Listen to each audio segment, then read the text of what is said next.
if they're interested in AI or automation or emerging technologies, I think now is still the perfect time. The ship hasn't sailed. There's still a lot of opportunity, and there's still a real need from these organizations to want to deploy these technologies, to kick off these programs of work. So if you're thinking about doing it, get started while you can. There's still a lot of time. There are a lot of businesses that still haven't even scratched the surface.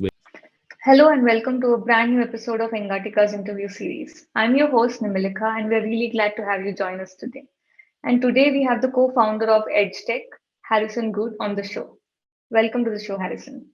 Thank you. Thank you very much for having me. It's a pleasure to join you today. It's a pleasure for us too. The Engatica interview series is a powerhouse of insights from industry experts and influencers from around the world, a platform that provides the latest news on AI, automation, and technologies that will help you grow your business. Come be a part of our community, learn, share, and grow with us. Harrison, let me start off with a question that is related to the talent gap. So, what is the current talent gap, and how do you define it? Yeah, sure. So for us, working, as a recruitment firm in the automation and AI space, there's and I'm sure a lot of listeners have probably heard about the talent gap, or some might not have and might not know what it is, but we really see that as effectively a lack of experts with the right and necessary key skills that a lot of organizations are looking for at the moment. And a lot of these organizations, big organizations and even some smaller organizations as well, are looking into AI and automation. Naturally, they need the people to be able to help implement these technologies or strategies across their organizations and companies. And where we're sitting at the moment, we work quite heavily into the UK, we work across Europe and also into the US. And from what we see, there really is still a great demand for experts with these skills in automation and AI. And there are various technologies that encompass that. But as a sweeping statement, in the automation and AI space, there definitely aren't enough people to be able to, help these organizations at the moment. So we're seeing that. I do think the talent gap is slowly improving. I think there's a lot of training out there. A lot of businesses are providing training internally as well to upskill people within their organizations to, train them on these new and exciting technologies. So we are seeing that gap close slightly, but at the same time, there are more and more organizations that are looking into these technologies. So again, the gap opens and closes. So I think, the next 5 years, there'll still be a gap. I think beyond that, if there's a lot of training in place, if people are starting to get into, these new and exciting areas and trying to change their career, there'd be a good opportunity for them to find a new role, find a new company and a new job. So, I guess that's just a quick overview of how we see the talent gap currently as it stands today. Right. So when you were talking about the cycle of the gap opening and closing, a question popped up in my head that said, where should we start, closing the gap? Should it be in school? Should it be in college? Should it be training when you are working? When should that happen? So I think it should start in schools, and I think there's quite a lot in higher education now, in universities, colleges, where people can go in and learn these, new technologies and new innovations that are coming out within the AI and automation space. But I think it should really start sooner than that to get people invested, because I think at that point, sometimes it's a bit too late. Some people are already going to college and university, deciding on what they want to do ahead of time. And they've done that while they're in school. So I think if there's an opportunity to close the gap, it should really start as early on as we can in schools.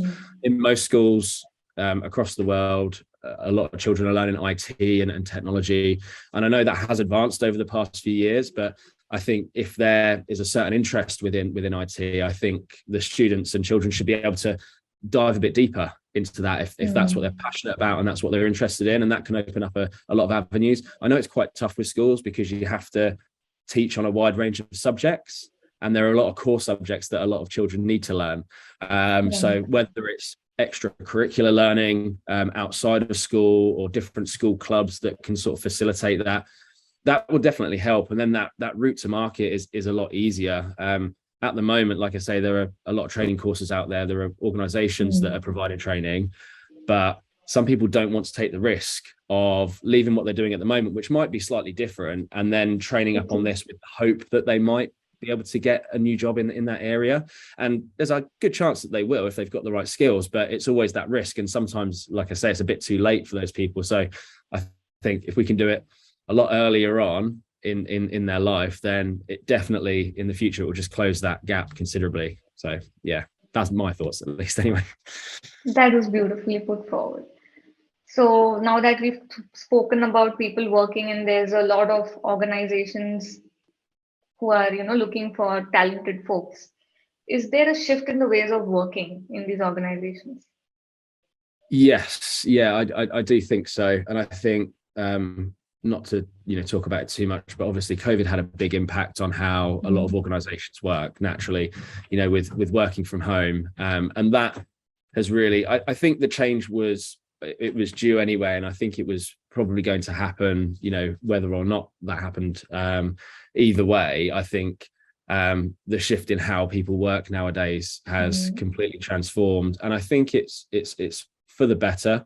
There was a study, I can't remember who it's from, but the people who have who compared to now before COVID, they've got a much better work-life balance.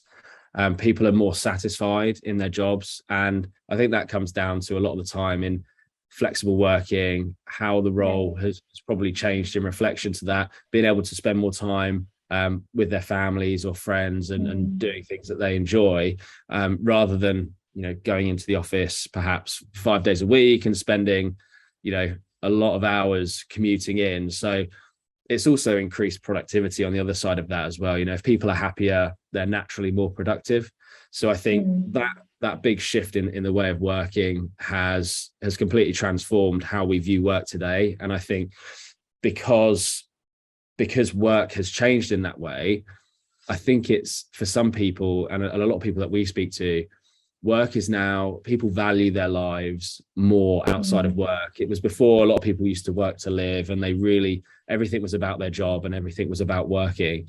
Now it's kind of flipped upside down, and it's all about their life and what they do outside of work and with their family and friends. And it's given everyone a new appreciation for for how we work and how we live. And I think work is almost now seen as, for some people, perhaps a bit more transactional. So people are going in and they're entering into a new job and they're thinking, this is good, but what can I get outside of this? Or what does this look like? How does this set me up in my career for the next position or the position beyond that? Or, how does this set me up for my career in 5 years' time? And will it get me there? So I think people are now looking at the bigger picture rather than just focusing on the role that they're in. They're looking at it as almost a launch pad into what's next, which I think is quite good. I think prior to how we work now, I think a lot of people were just focused on the here and now. What does my job do?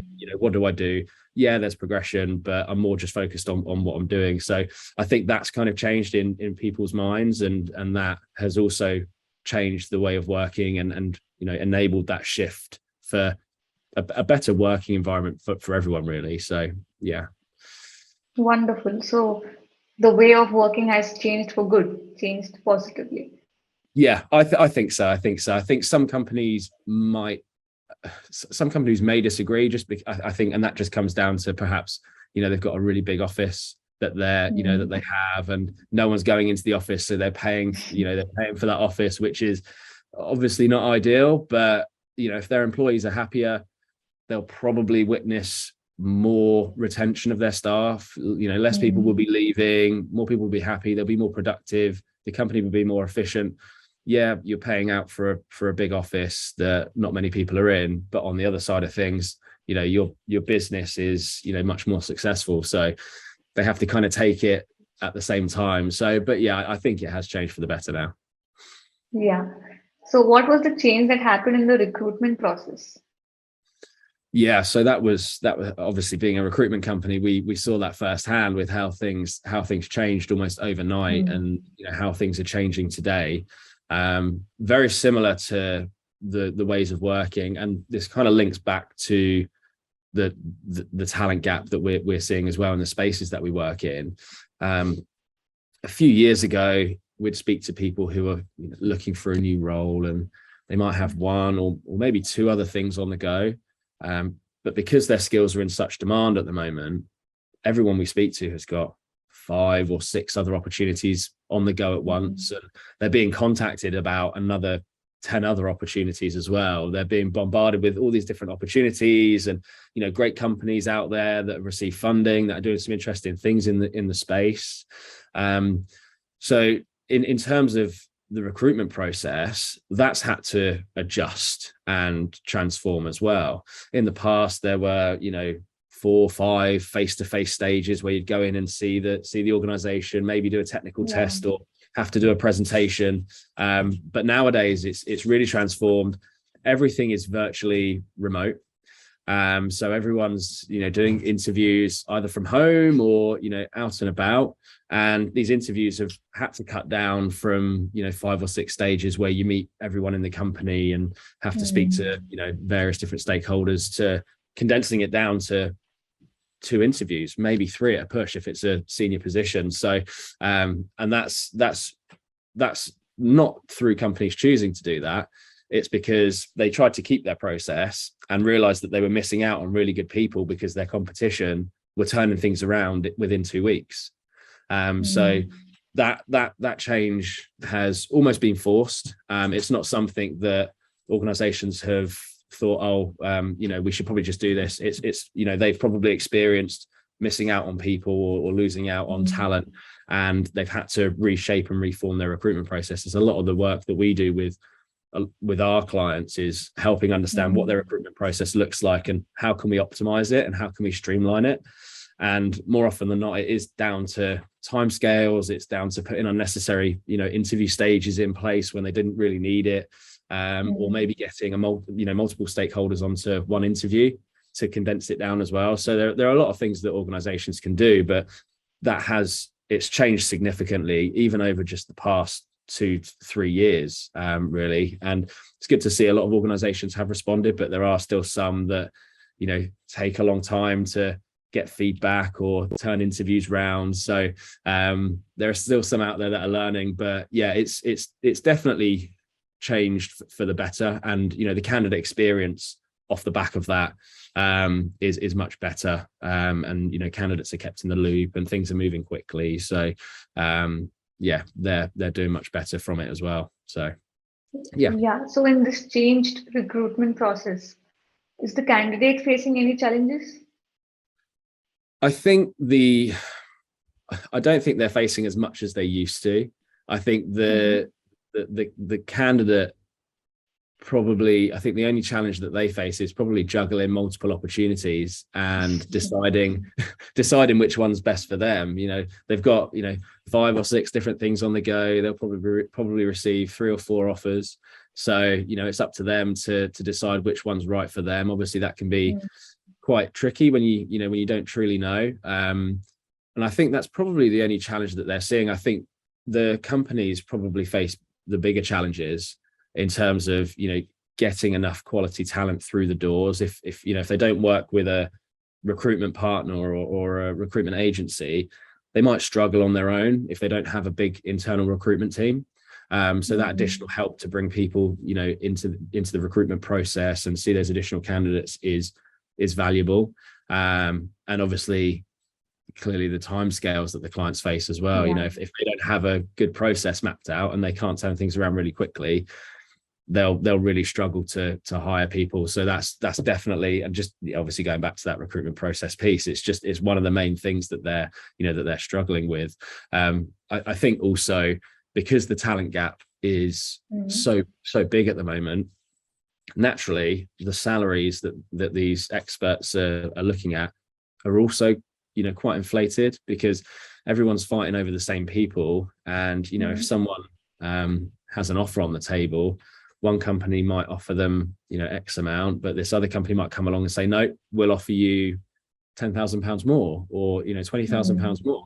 So then aside from the war on skills, it becomes a war on salary. And if some companies don't have enough funding, or if they don't have enough budget internally, again, they'll really struggle. So that, I guess, is probably another challenge from the client side that, that they'll face quite often, especially if they're competing against other companies. And as I'm sure you know, in the AI and automation space, there are so many companies out there that have got lots of funding and, they've got a lot of money to play with. So sometimes it is quite hard to compete. Yeah, that's difficult.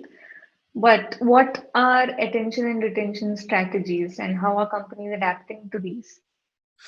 Yes. Yeah. So that's, I guess that follows on quite nicely from, from the recruitment process. And the attraction piece is, again, and I know this all links, it kind of all links into the talent gap, but in terms of starting with the attraction side, if an organization doesn't have a strategy down in terms of how they're going to attract that talent, then they might as well not try, because if their strategy is probably, we'll just put out a job advert and see if someone applies, then they might be waiting for a long time. Clearly it depends on their timescales and how much they need this person, but an attraction strategy needs to be multiple avenues across various mediums.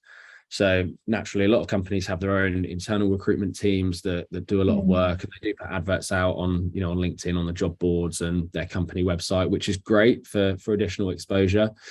But as we know, there is a war on talent. There are a lot of organizations that are competing for the same people. So, what is your organization doing better to attract these people? And it can come down to really simple things like the job advert. Something simple like that, and not having something compelling enough about the company.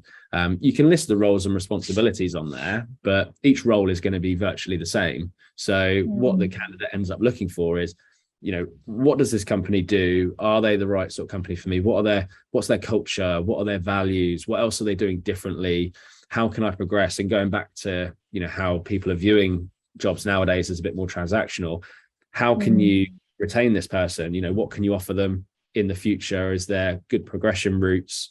Do you have training? Do you provide any certifications to get them to where they want to be? So just on the job spec alone, there's a lot to unpack in terms of how companies use that as an attraction strategy.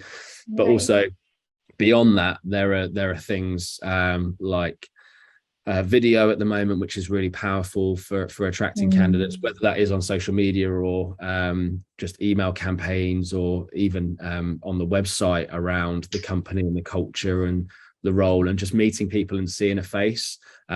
We've seen that that's a lot more successful than just putting almost like a paper or electronic job description in front of them and them just reading it. So even little things like that. And then on top of that, working with I'm going to say this because I'm biased, but working with a recruitment partner who knows the space, because they'll be able to get to the talent before everyone else. And a lot of the time they get to the passive talent, and then the people who aren't, actively looking, or that you might not be able to reach. So by going out and actually proactively, almost headhunting in a way, and going out and reaching out to these people and positioning the opportunity to them, selling them on the company, the culture, the values, and progression routes that they could see internally, that in itself is just so much more powerful than sticking out a job advert and hoping that someone will apply. And companies do have success from that, but if it's a time sensitive project, or if they really need someone, it's a replacement, or it's a key position, sometimes you don't have time to wait, and you do need people in.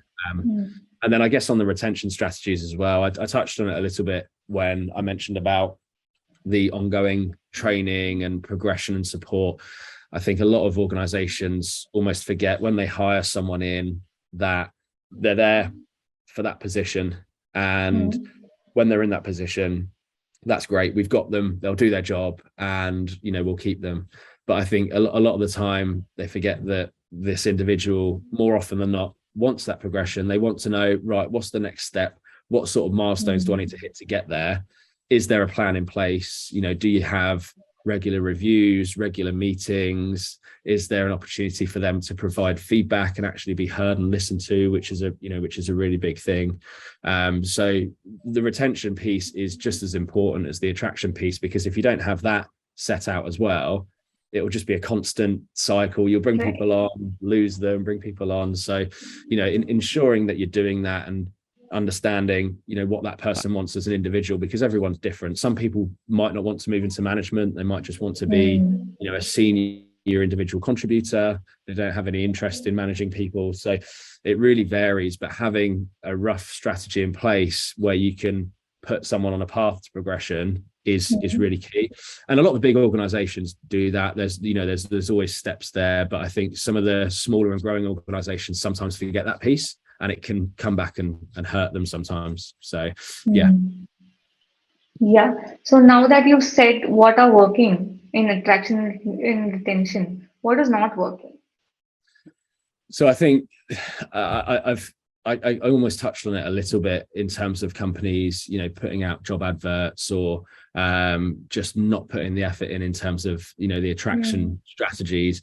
I also think organizations that aren't investing at the higher education level are probably missing out quite a lot. And we speak to a lot of organizations where, and I'm sure you've probably seen it, a lot of people have seen it, where it's an entry-level position, but they're looking for 10 years of experience, and you have to have a degree, you have to, have tick all these boxes when it's entry level. And a lot of organizations forget that if you go to the higher education and you're looking for an entry-level person, they are there entry level with no experience, but you should be there to help train and support and provide that that avenue for them to be able to progress up and become, the future leaders of the business or senior people within the organization. So, and a lot of businesses are starting to do that now. They're starting to, to look at higher education and having links with universities and to do graduate schemes or internships. Naturally, a lot of the big organizations already do this, like of IBM, etc. But I think for an organization that is looking to grow sustainably and also bring talent through that, at an entry level that can be quite cost effective initially, but also where you can train and shape that individual in the way that you like to work. I think that's quite important, and probably something where companies are lacking a little bit, at least for some that we've been speaking to. So yeah, that's kind of what we've seen. The audience will love that point. And before we end our conversation, do you have any other sound bites to share with them? It's hard to say without covering what I've already said. I think in terms of if anyone's looking to get into the space, I think if they're interested in AI or automation or emerging technologies, I think now is still the perfect time. The ship hasn't sailed. There's still a lot of opportunity, and there's still a real need from these organizations to want to deploy these technologies, to kick off these programs of work. So if you're thinking about doing it, get started while you can. There's still a lot of time. There are a lot of businesses that still haven't even scratched the surface with these technologies. So there is definitely a lot of opportunity that will help close the skills gap. And I think perhaps for any businesses or any people who are listening, who are, hiring or looking to attract talent, I think, really defining that strategy at the start is so important, not only for hiring, but also the retention piece as well. And I think having a multi-channel strategy for attraction will just increase your odds over your competition and help you stand head and shoulders above everyone else. So as long as you nail that down and you nail the recruitment process down, then you should be successful. So making sure that both of those things are right and that the candidate experience is good, everyone will thank you for it. So yeah, I guess those are probably the two things that I would leave with. Thank you so much. That was wonderfully put forward. The ship hasn't sailed, so people just get up and go for AI on automation. Thank you so much for sharing your valuable insights with us. For more content, subscribe to Engati and tap the bell icon to get access to exclusive content from thought leaders and influencers from around the globe. Thank you for tuning in, and we'll see you with a new expert soon.